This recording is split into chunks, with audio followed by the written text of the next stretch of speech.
A decorated police officer's tragic mistake leads her down a path of unthinkable consequences, but one thing remains unchanged: her loyalty to the truth. She was convicted of murder, sentenced to death, but what happens next will shock you.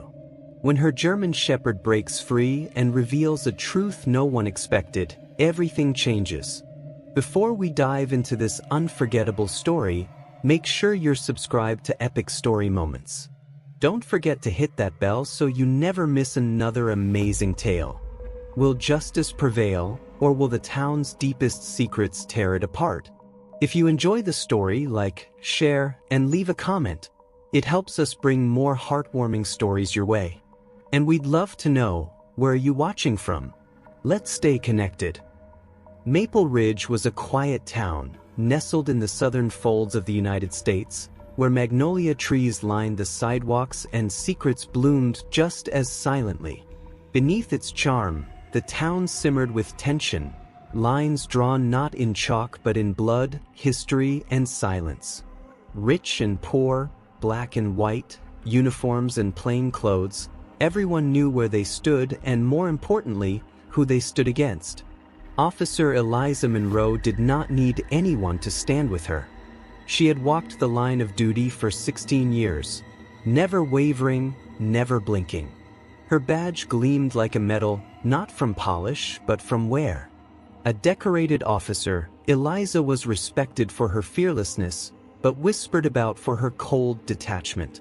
She was the type of cop who did not second-guess, did not flinch, and never apologized. If the manual said stand ground, she dug trenches. Her closest bond was with Shadow, her K9 partner, a massive German Shepherd with sable fur and golden eyes that missed nothing. Shadow moved like a whisper and reacted before thought could catch up. He was more than a partner. He was an extension of Eliza. The two shared something unspoken. Some believed Shadow could read minds. Others thought Eliza had trained the emotion out of him. But those who watched closely could see, he watched her not with duty, but with devotion. They lived alone in an old white farmhouse on the outskirts of town, surrounded by overgrown grass and rusted fences. Inside, the house was neat, almost sterile. No photos, no warmth. Only Shadow's paw prints on the floor hinted that someone else lived there at all. Maple Ridge's police force was as divided as the town. And in that space stood Deputy Carla James, young, principled, and quietly powerful. Carla believed in empathy. She had joined the force to heal, not to control. Where Eliza barked orders, Carla listened. Where Eliza distrusted kindness, Carla extended it even in darkness. They shared the same badge but never saw eye to eye. Carla, with her deep brown eyes and calming presence, had become a source of hope in the Black community. She ran after-school programs, volunteered at the church, and took pride in being the bridge between pain and peace. But bridges are easy to burn in a storm. Eliza's past was something she never spoke of, but it lived in every glance, every pause before speaking.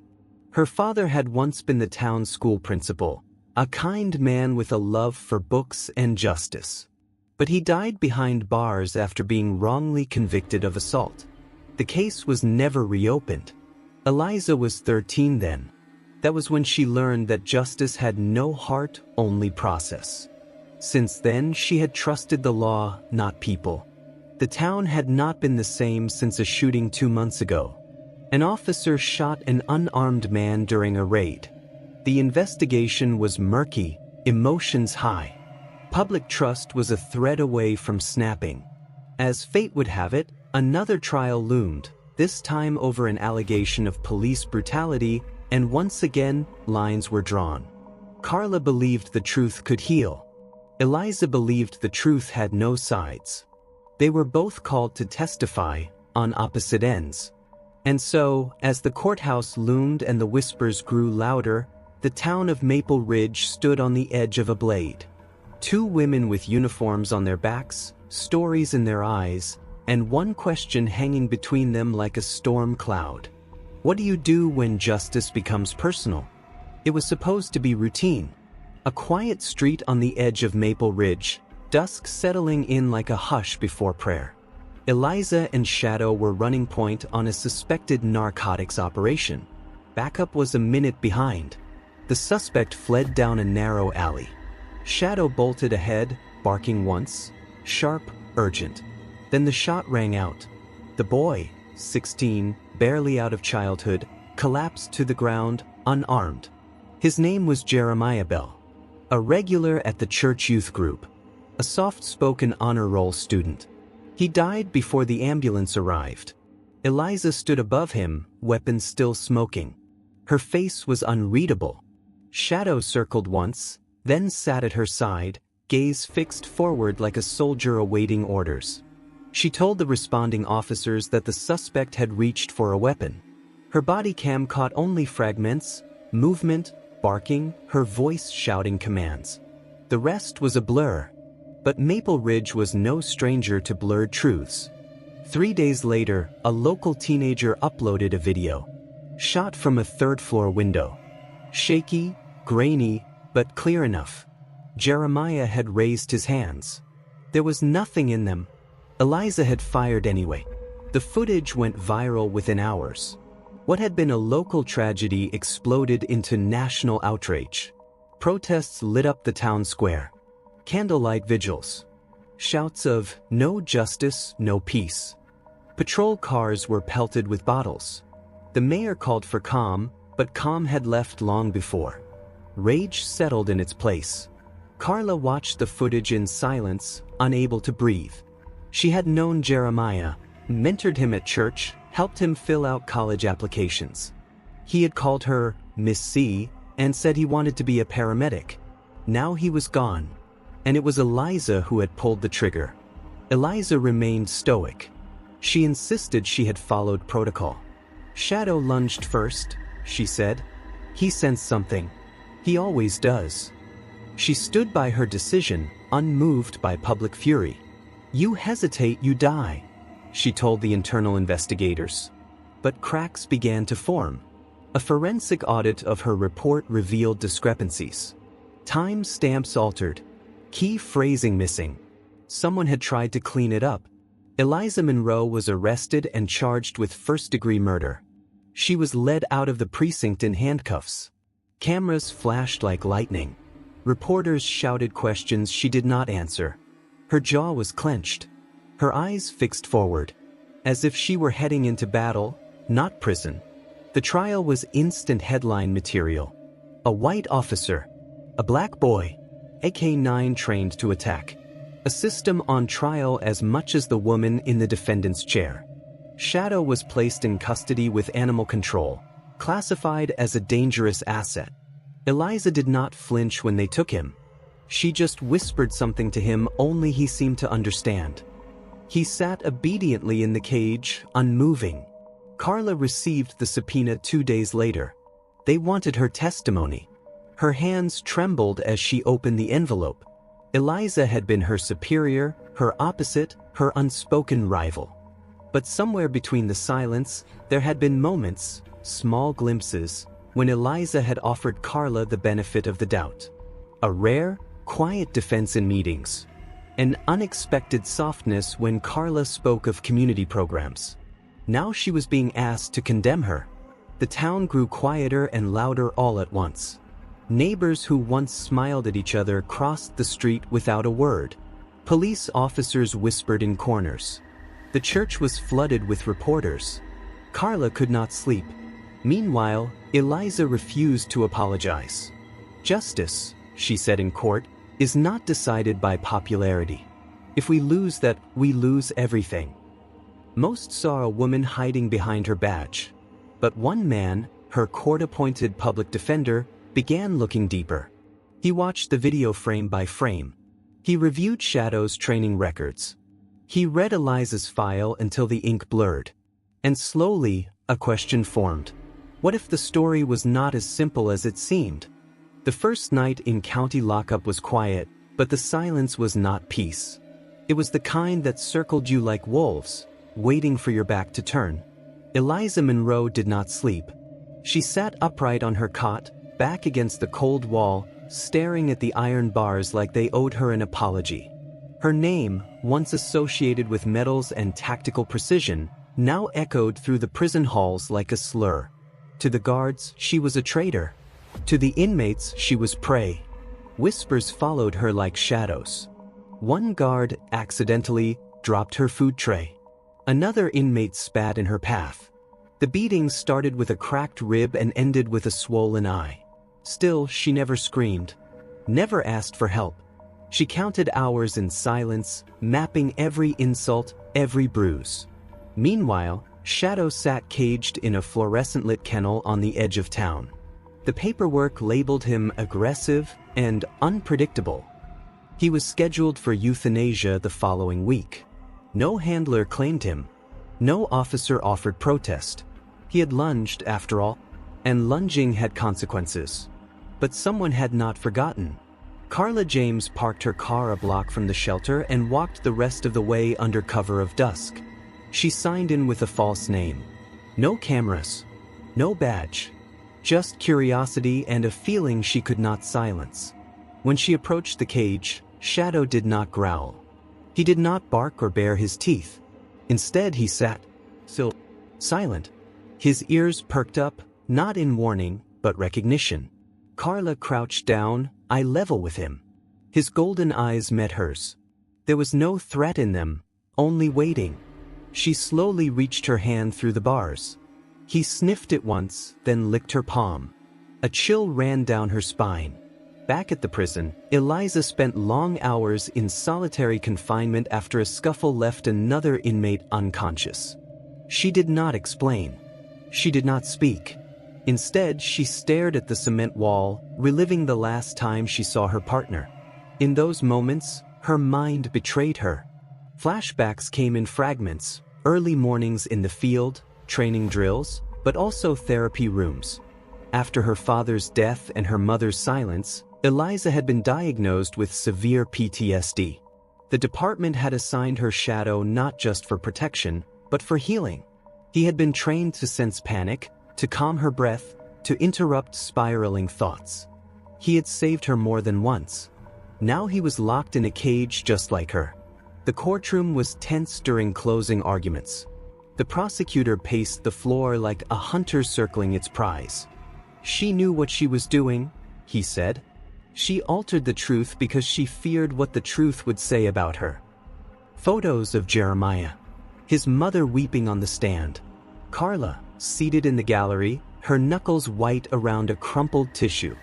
She remembered Eliza once standing between her and a belligerent sergeant during training. No explanation. No speech. Just presence. But that memory was fading.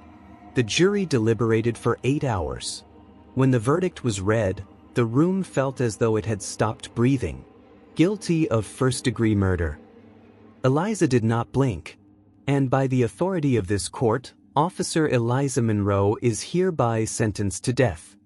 A noise cut through the silence, not from the gallery, not from the press, but from the back door of the courthouse where Shadow, escorted by animal control for official reassessment, waited in a cage. He howled. A deep, broken, unearthly sound. Not pain. Not rage. Something else, like grief had grown claws. It froze everyone. Even the judge paused mid-sentence. Carla turned toward the sound, her heart skipping a beat. After the crowd cleared, she found her way to the holding area, unnoticed. Shadow's eyes found hers again. She knelt down, heart thudding. "What do you know that we don't?" she whispered. Shadow only blinked, slowly. But somehow, Carla understood. This story was not over. The walls of solitary confinement were gray, seamless, unblinking. There were no clocks inside, but Eliza knew when day passed to night. It was the silence that gave it away. Silence and Shadow's bark echoing in her dreams, soft, guttural, not quite real. A phantom sound that came every time her eyelids fluttered shut. She began to replay her past, piece by piece, like evidence on a courtroom table. Her father, shackled and silent, as the judge read out a sentence for a crime he did not commit. Her mother, staring blankly at the wall. The promise she made to herself as a child, never be powerless again. Now she was. Eliza had started writing letters to no one in particular. She folded them neatly and hid them under her mattress. They read like confessions, but never apologies. There were things she still believed, things she would not let go of. But sometimes her pen trembled. Sometimes she paused mid-sentence and whispered, "What if I was wrong?" In another corner of Maple Ridge, Carla was not sleeping either. The courtroom verdict had not brought her peace. If anything, it stirred a new kind of unrest, quieter, colder, more dangerous. She kept remembering that moment at the kennel. Shadow had not recoiled from her, had not barked. There was something about him, something unfinished. Carla pulled case files after hours, dug into the old reports, searched for inconsistencies. Then, one morning, an envelope was slid under her church office door. No return address. Inside, an internal document, unsigned, marked confidential. It confirmed that no fingerprints, Jeremiah's or anyone else's, had been found on any weapon. The implication was clear: there may never have been one at all. That same day, a new video surfaced on a fringe website. It showed the alley moments after the shooting, blurry but unmistakable. A man in civilian clothes ducked behind a dumpster. He tossed something into the shadows, then ran. The footage cut out there, but Carla watched it over and over, heart pounding. There was more to this.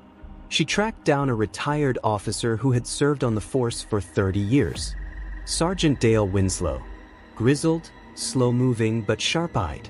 He met her at a diner after dark, stirred his coffee with a shaky hand and said, without meeting her eyes, "Eliza wasn't always like that. But the department? It eats people, covers its mistakes with silence and medals."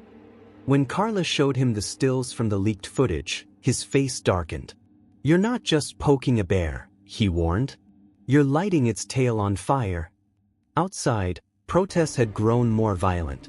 The town was split in two. Signs reading "Murderer in Uniform" clashed with banners shouting "She saved lives, you just forgot." Eliza's name trended for days. Talk shows debated her case like sport. In her cell, Eliza's hands shook for the first time. She stopped writing. She stopped eating. The guards noticed but did not comment. One night, they found her staring at the wall, whispering something over and over. "Shadow, stay." He had always stayed. But now he was alone. At the shelter, Shadow refused to eat. He lay still for hours, eyes locked on the wall. Vets were baffled. Nothing was physically wrong. It was like he had chosen grief. Then one staff member mentioned something odd. Shadow had once responded when Eliza read aloud. A note in his behavioral file said he would only eat when her voice filled the room. No one had tried since. So Carla did. She returned after hours, her badge turned over, her uniform swapped for a hoodie and jeans. She sat cross-legged by Shadow's cage, opened the Gospel of Luke, and began to read. Her voice trembled at first, then steadied. Shadow lifted his head. By the second night, he took a bite of food. By the third, he sat closer to the bars, ears twitching at the sound of her voice. Carla kept coming back. Every night. Reading to a dog who should have hated her. Sitting in silence with a creature trained for war, who now seemed to grieve like a man. In that strange quiet, something started to shift. Not forgiveness. Not yet. But maybe the beginning of something neither of them had words for. Nathaniel Cross was the kind of man who looked like he never slept. His shirt was always wrinkled, his tie loosened just enough to suggest a war fought earlier that day. As Eliza's court-appointed public defender, he was expected to go through the motions. Plead, bargain, fold quietly. But that was not who Nathaniel was. He had once been a rising star in the prosecutor's office. That ended the day his overconfidence sent an innocent man to prison. The man hanged himself 2 years later. Since then, Nathaniel only took defense work. And he had only one rule: never believe the first version of a story. With Eliza, the story never lined up. He started with the dashcam footage. The official copy showed nothing unusual, but something about the timestamps gnawed at him. He pulled a backup from the cruiser's black box, buried in evidence, mislabeled. The data did not match. 2 full minutes were missing. Clean cuts. No audio. It was not a glitch, it was a deliberate scrub.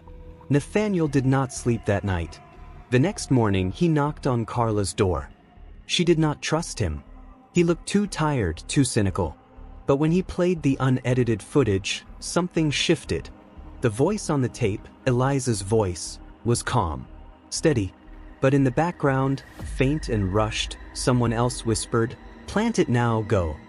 They needed help. Carla reached out to a name from the past, Julia Penn, a journalist who had once followed Eliza's career like a shadow. Julia had been there during the hurricane riots 6 years earlier. She had photographed the exact moment Eliza, in full riot gear, pulled a young black cadet out of the chaos and shielded her from a brick tossed through the air. That cadet was Carla. Back then, Eliza was different. Her eyes were sharp but kind. Her orders carried purpose, not fury. Julia met them in a diner off the highway. She listened, took notes, asked for no names. Before she left, she handed Nathaniel a folder. "People have tried to bury Eliza before," she said. "This time, someone is digging deep." Meanwhile, outside the courthouse, the protests surged louder. Malik Simmons stood at the front lines, megaphone in hand, voice hoarse from rage. He was the older brother of the boy Eliza had killed, Jeremiah.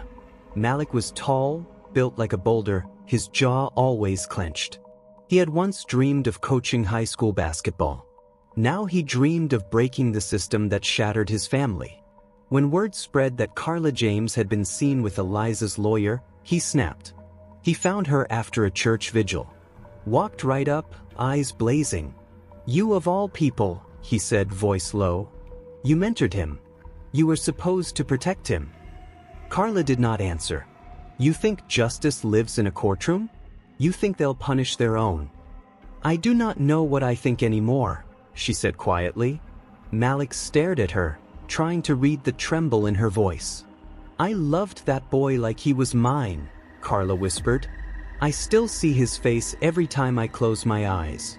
Malik's fury faded for a second, but only for a second. He turned and walked away. Back at the shelter, something else stirred. Shadow, who had barely made a sound since Eliza's arrest, began to bark. Not constantly. Not at everyone. Only when certain officers came in for routine inspections. 3 times, Carla noticed it. The same pattern. Same 2 men. Shadow's hackles rose. His body stiffened. She mentioned it casually to Nathaniel. The next time one of the officers entered, Nathaniel stood behind a partition and watched. Shadow growled low, something feral and ancient. Carla stepped forward and whispered, "What are you trying to tell us?" Shadow's eyes locked on hers, steady, focused. It was not fear. It was warning. Nathaniel had seen enough in his career to know when a case stank, but this was rot from the inside out. Inside a dusty archive beneath the courthouse, he found it, file number 18973B. The name of the deceased, Jeremiah Simmons, listed as a confidential informant. Only the record was half redacted. Someone had gone in and erased the name from the department's internal registry. There was no digital trace, no witness logs, no handler listed. Nathaniel stared at the page, his jaw tightening. He had not expected innocence, but he had not expected betrayal this deep. Carla, fed by the slow-burning horror of what was being uncovered, confronted Captain Lee Harlan, the officer who had trained both her and Eliza. His face, always a mask of control, cracked for just a second when she placed the file on his desk. "We were protecting our own," Harlan finally muttered. "We had no choice. If the public found out we used a minor in a drug sting." "You let Eliza take the fall," Carla said, voice shaking. "You let the truth die with that boy." Harlan did not deny it. That afternoon, Carla received an official notice, suspended without pay. The charge, violating chain of command and compromising active investigations. She packed her desk in silence, her hands trembling. Back at the shelter, Shadow, who had been eerily silent since the last officer visit, suddenly lunged. Officer Ray Ellis, who had entered casually to check on records, was caught off guard.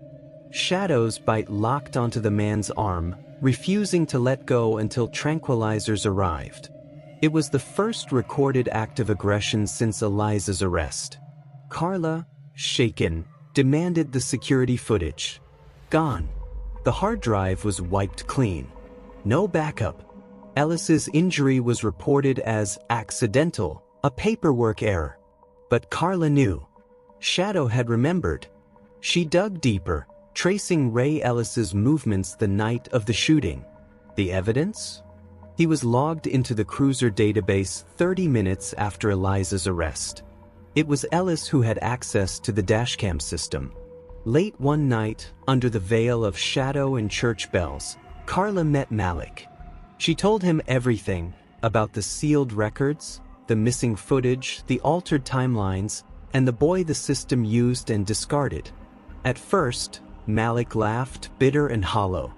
"I watched her shoot him," he said. "I heard the verdict." "You expect me to believe she was a scapegoat?"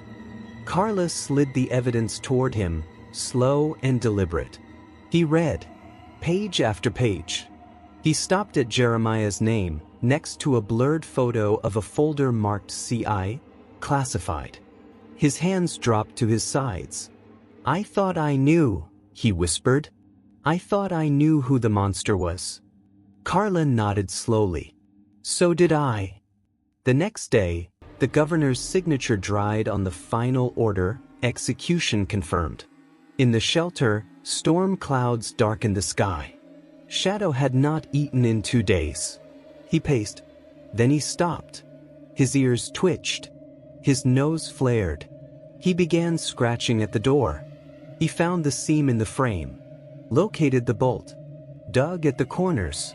Just like Eliza had trained him years ago during those long PTSD sessions. She had taught him to recognize escape cues, breach drills, military-grade techniques. At 3:07 a.m., Shadow was gone. The shelter's gate was twisted. The lock disabled. The cameras pointed at the sky. And as the prison guards readied the injection room, and Eliza sat silent in her final hour, something stirred outside. A figure stood still as stone, unmoving in the fog. Shadow, soaked from rain, muzzle streaked with dirt, eyes locked on the tower lights. He did not bark. He did not move. He waited, because he knew. Something was coming. The night was drenched in stormlight, wind howling like ghosts through the prison walls. Inside, silence gripped the cell blocks, broken only by the low buzz of fluorescent lights and the distant clatter of gates locking down.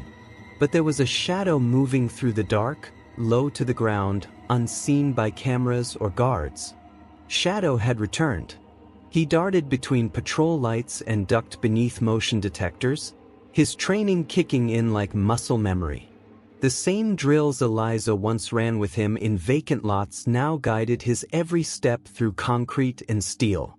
His muzzle twitched. His ears tuned to distant sounds. Inside solitary confinement, Eliza sat unmoving on her cot, her eyes fixed on the wall. She had stopped measuring time. The days had melted together, and the future had faded into an inevitable stillness. Then she heard it, a bark. One sharp, familiar bark that sliced through her despair like a blade. She moved to the small window, gripping the bars. There, in the yard, half hidden in shadow and light, stood the unmistakable form of her partner. Wet fur matted from rain. Tail rigid.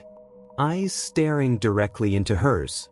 She whispered his name, too soft for any ears but her own. The moment vanished in sirens. Someone had tripped a sensor. Lockdown engaged. In the control room, Chaos unfolded as systems malfunctioned. Doors opened and closed without command. A silent red alarm began flashing. One officer reached for the phone, and Shadow lunged. The man screamed, not from pain, but from shock, as the dog hit a panel on the wall midair. The fire alarm screamed to life. Outside the chaos, Nathaniel stood trembling beside the courthouse. A judge had just signed the stay of execution after reviewing the leaked evidence. But the warden, suspicious of the timing, had refused to acknowledge the digital copy. So Nathaniel had printed it, a hard copy, stamped and notarized. He clutched it like a lifeline. Carla, still suspended, watched the viral footage surge online. Her entire investigation, raw and unedited, had been posted anonymously.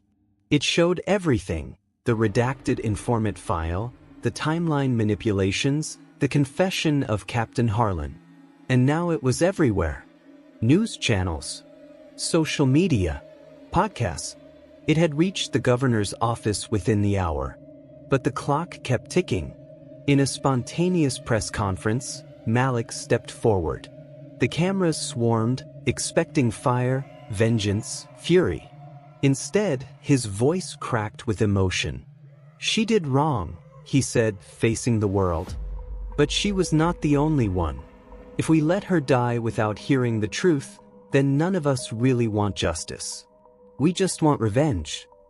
Back in the prison, Shadow leapt a final gate and vanished into the East Wing. The injection room was being prepped. A nurse tapped the 4.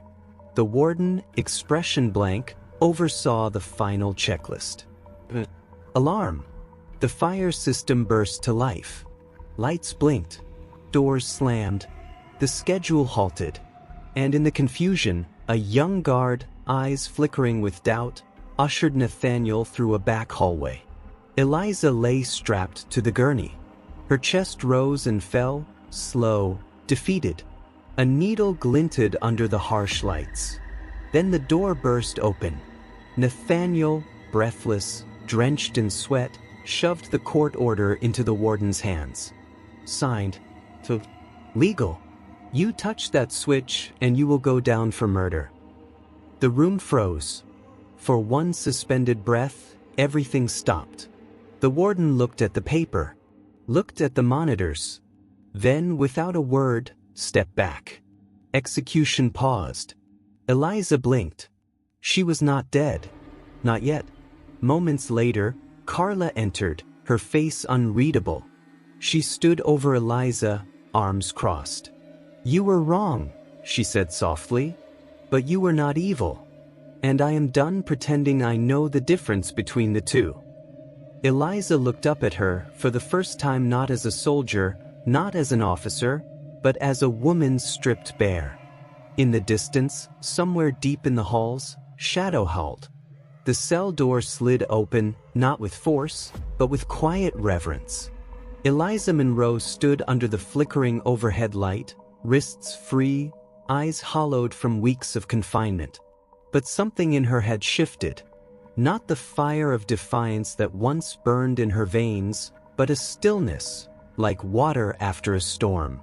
She did not speak for a long time. And then she wept. Not for herself. Not for her sentence. But for the boy whose name had haunted her nights, whose face had hovered on the edge of every dream. She had convinced herself she was right for so long, trained to believe fear was truth and instinct was justice. Now, all she saw was a motherless boy, a silenced voice, a family broken by the barrel of her judgment. That morning, news broke. The execution was officially canceled. The case had been reopened. Shadow, now in the custody of federal animal behavior specialists, was no longer classified as a threat. Instead, he was being examined, not just for temperament, but for memory. Surveillance logs had shown his reactions to certain officers, times that coincided with evidence tampering. Scientists believed his trained behaviors might provide clues missed by humans. Carla returned to the courtroom, no longer as a hesitant witness, but as a warrior for truth. She took the oath, her hand steady, her voice unwavering. "Yes," she told them, "I believe Officer Monroe acted in fear. But that fear was manipulated, and she was not alone in her failure." Eliza began talking to investigators, to Nathaniel, and to herself. She recounted past cases, moments she had dismissed as gray areas, and names of fellow officers whose moral boundaries had long since disappeared. What began as a confession turned into a chain reaction. Indictments followed. 2 lieutenants were suspended. 1 captain resigned. The department issued a public statement acknowledging unacceptable procedural failures. For the first time in decades, the Maple Ridge Police Department held a civilian oversight meeting, broadcast live. And at the center of it all stood Carla James, reinstated, respected, and no longer afraid of being the lone voice in the dark. Malik watched the press coverage from a quiet room in the community center. His knuckles were white around a folded photo of his brother.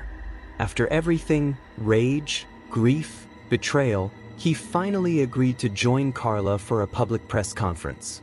They stood side by side, a line of microphones between them and a crowd hungry for change. "We do not ask you to forget," Carla said, "but we ask you to build something from the pain." Malik's voice cracked when he spoke. "My brother was not a martyr. He was a kid. But if his name becomes the reason we rebuild this town, then he did not die in vain." Back in the town hall, a silence swept over the room as Nathaniel stepped forward. He held a letter in his hand, the envelope worn, the handwriting rigid. "It is from Eliza," he said. "She asked me to read it." The letter was not an excuse. It was not a plea. It was an apology. To the boy's family. To the town. To the girl she once was, idealistic, honest, lost in the smoke of riot shields and badge protocol. Eliza wrote of guilt, of clarity, of the danger of believing that being right made her good. "I took a life," she wrote. "No court will ever absolve me of that. But I am trying now to give something back, even if it is too late." As Nathaniel finished reading, all eyes turned to the front of the room. Carla sat quietly. Beside her, Shadow lay curled, still and watchful, his eyes open but gentle. The room did not clap. It did not erupt. Just breathed together. For the first time in a long while, the town breathed. The courtroom was silent as the state Supreme Court judge read the decision aloud. There were no cheers, no applause, just the collective sound of breath being held, then released. Eliza Monroe's conviction was officially overturned, not because she was proven innocent, but because the truth had finally clawed its way out from behind falsified documents and silent mouths. Prosecutorial misconduct, suppressed evidence, a culture of corruption that had poisoned the well long before a shot was ever fired. But when asked if she would stand trial again, now with everything exposed and public sentiment shifting in her favor, Eliza only shook her head. "I was part of the system that raised the hammer. I will not pretend I did not help swing it." She declined the retrial. Instead, she asked to stay behind bars, this time not as a prisoner, but as a student of consequence and a teacher of change. Within weeks, Eliza began working with young inmates, many of them incarcerated for the very kind of crimes she had once hunted without question. She did not preach. She listened. She wrote. She made herself available. And for the first time in her life, she did not hide her scars. Outside the prison walls, Shadow's journey took its own turn. No longer tagged aggressive or unfit, Shadow was formally released into Carla James's care. He had been her quiet partner in truth-seeking, her only comfort on long, uncertain nights. Now, he was her companion in healing. Together, they began working with trauma survivors, children from broken homes, veterans with silent wars, women who had forgotten how to breathe without flinching. Shadow would lay beside them, eyes calm, heartbeat steady, a weight of comfort they could lean against without words. The town of Maple Ridge began to breathe differently too. The protests had faded, but the movement had not. Cafes that once closed early now stayed open later, inviting conversation. Town halls that echoed with accusation now buzzed with debate and hope. Artists from all corners painted murals across brick alleys and park walls, scenes that bore no slogans, just eyes. The boy whose life was taken. Shadow in mid-lunge, not violent but alert. And Carla, eyes forward, hand open. They did not erase the pain. They framed it. And then, on a warm spring afternoon, Eliza was escorted to the community garden by special permission, unchained, unsupervised. Carla was already there, tending to a rose bush that had barely survived the winter. They stood in silence. Two women who had been strangers, adversaries, unlikely allies. Finally, Eliza spoke, her voice lower now, worn smooth by months of reflection. "You taught me something," she said. "That justice has a heart." Carla looked up, her hands still in the soil. "And you taught me that redemption," she said, "has teeth." Between them, Shadow lay curled in the shade, his tail flicking once, then still.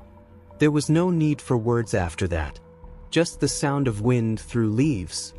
And the steady pulse of something new beginning. The national media buzz surrounding the Maple Ridge case slowly faded, consumed by other headlines and shifting public attention. But within the quiet confines of the town, where whispers once stirred hatred, the ripple effect of change began to take root. Eliza Monroe, once a symbol of divisiveness, became a catalyst for something bigger than herself. Inside the prison, she helped initiate a new program, a partnership with former K-9 officers and inmates. The program's goal was to train former police dogs to assist in emotional healing, especially for those suffering from trauma and PTSD. For Eliza, the program represented more than redemption. It was an acknowledgement of how far the rift had been between the system that raised her and the people it had left behind. These K-9s, often retired and forgotten, now found purpose again, not as enforcers of authority, but as companions for those who needed them the most.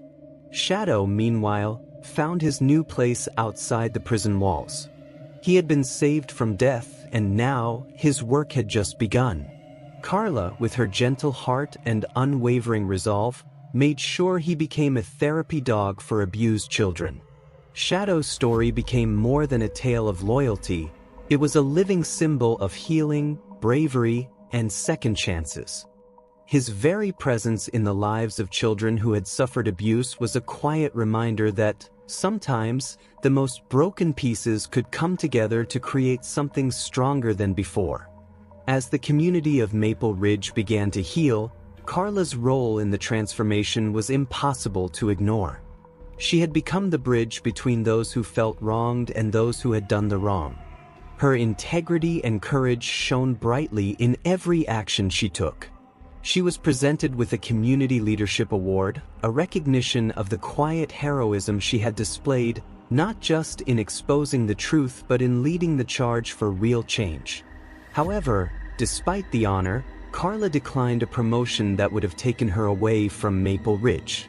Her work, she believed, was rooted here, among the people who had suffered and the ones who were learning how to heal. Malik, having spent so much time in the shadow of his brother's death, turned his grief into action. He opened a youth center in his brother's name, providing a safe space for kids who were caught in cycles of violence and despair. Through it, Malik hoped to offer a future they could believe in.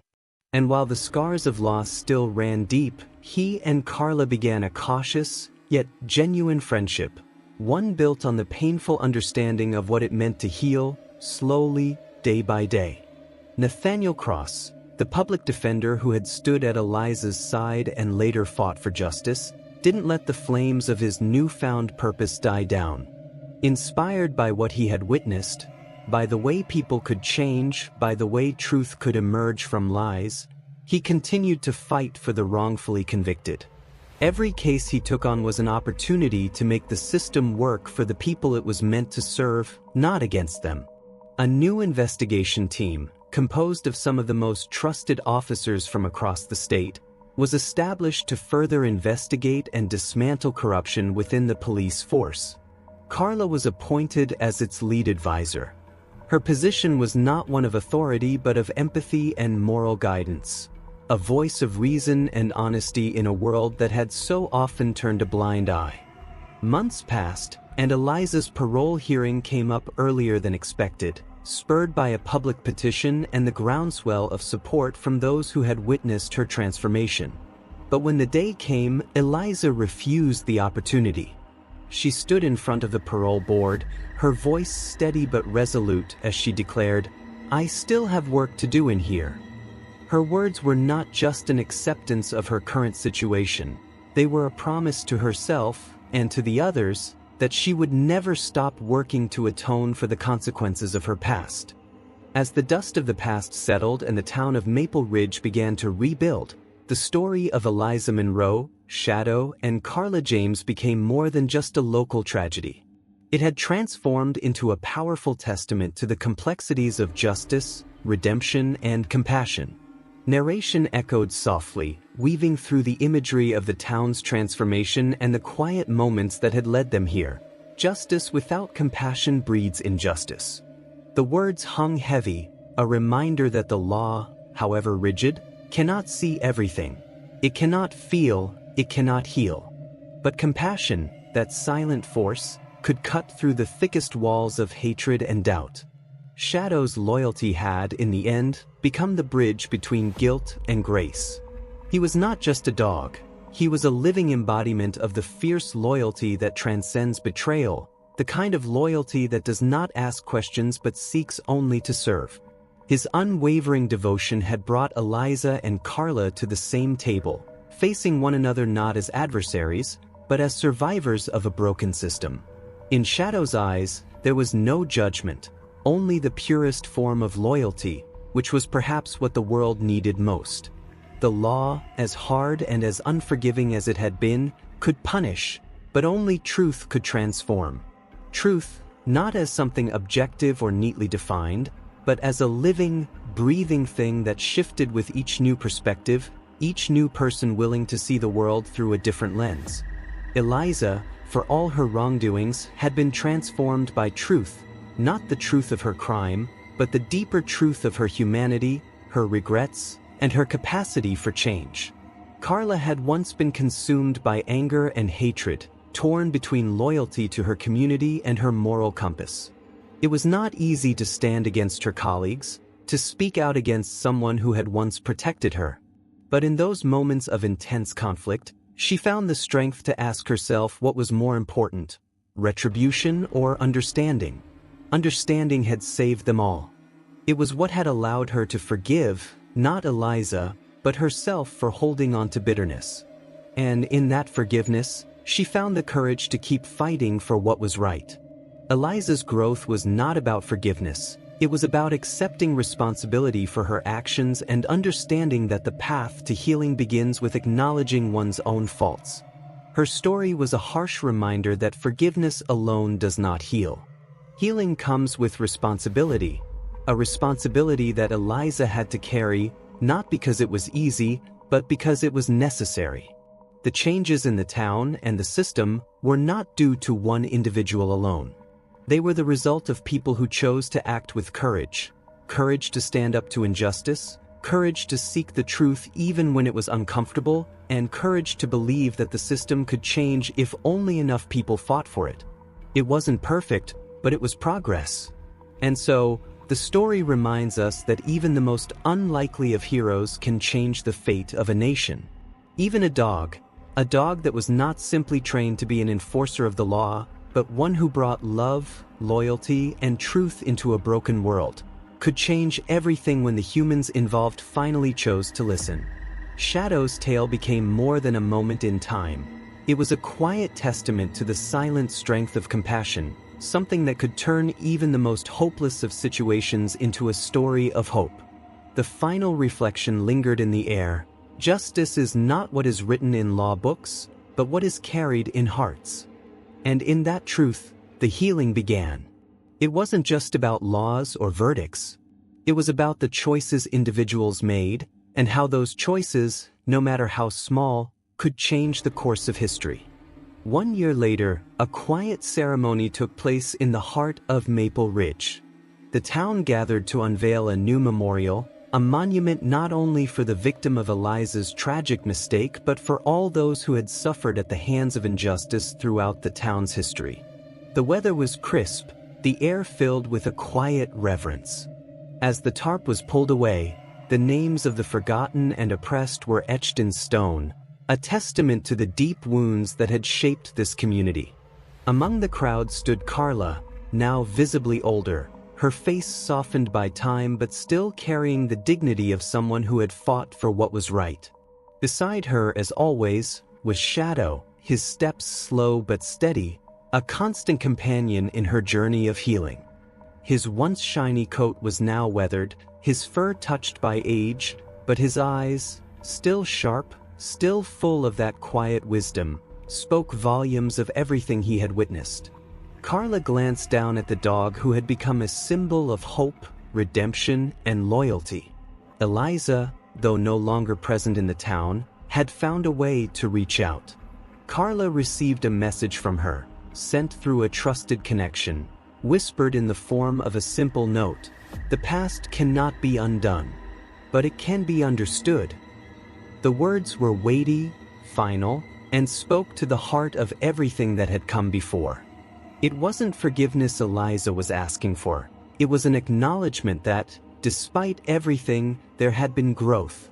There had been learning, and there was still a path forward. The camera shifted to a small library, now dedicated in the victim's name. The building stood as a beacon of change, a space of learning and healing. Inside, a young girl sat at a table, her eyes focused on a book as she read aloud. Beside her, Shadow lay quietly on the floor, his head resting peacefully on his paws. There was no longer any fear in his demeanor, only patience, kindness, and an unwavering loyalty to the truth. He had been trained to fight, to bite, but here he lay as a protector of the stories that needed to be told, a silent guardian of those who sought justice. In the distance, Carla stood beside Malik, her former adversary turned ally. Their silence spoke volumes as they both gazed at the new mural that had been painted in memory of the victim. It was a vibrant piece, full of color and life, a portrait of a boy who had never had the chance to grow up, surrounded by symbols of justice and hope. Malik's face was etched with quiet sorrow, but there was a flicker of something else, understanding.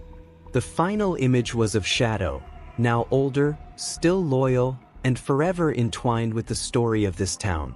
He lay at the base of the mural, his eyes looking out toward the horizon, peaceful and still. His presence, once a symbol of fear and judgment, had become one of quiet protection. He had chosen to protect what others feared, the truth. His journey had been one of transformation, from the enforcer of law to a symbol of compassion. As the camera pulled back, the image of Shadow sitting at the feet of the mural lingered in the frame. He was no longer the vicious dog trained for war. He was a protector of peace. And in the fading light of the day, the screen went dark, the silence deepening. The final line appeared, slowly, with deliberate grace. He was trained to bite, but he chose to protect what others feared, truth. The story was over, but the echoes of its lessons would live on in the hearts of those who had witnessed it, forever changing the course of the town and the people within it.